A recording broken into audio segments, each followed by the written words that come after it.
افغانانو کې کابلیانو کې چېرته کې ستاسو نه سوال والا او خیر غوښتو والا څوک لیدلی دی؟ نه.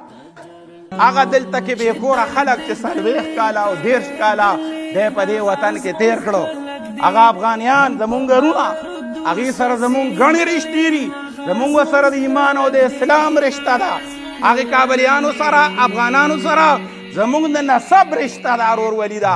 هغې خلکو سره زمونږ د مسلمانۍ رشته ده، هغې زمونږ د مسافرۍ رشته ده، هغې سره زمونږ خانداني رشتې دي.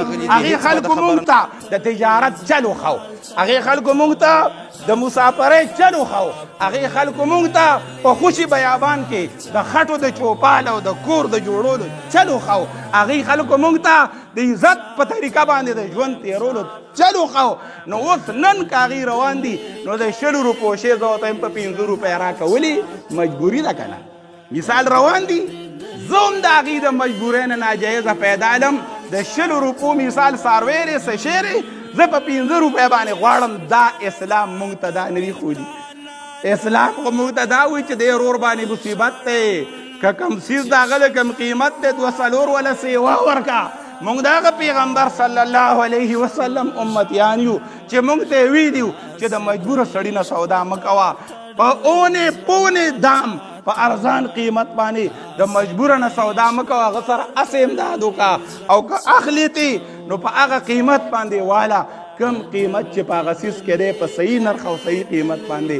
نو نن مونږ دا معامله ده، دا د مونږ ورورولي ده.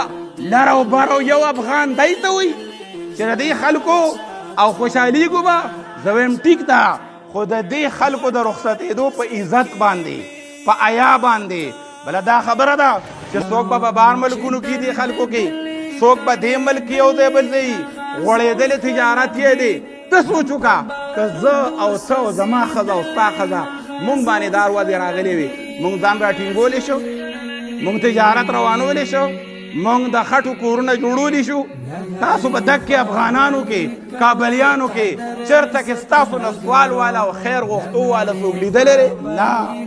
د محنت او تجارت په لار باندې لاړو، او چې ګټې یې وکړي نو وي دلته راغلي دي او دی یې وکړه هغه یې وکړه. نو هسې چا نه غلا نه ده کړې چې ګاډي واغسته غټ غټ کاروبارونه یې وکړو، نو خو تجارت یې کړی دی، محنت یې کړی دی، کړو یې کړی دی. نو ستا ورسره ولې بنیتي ده؟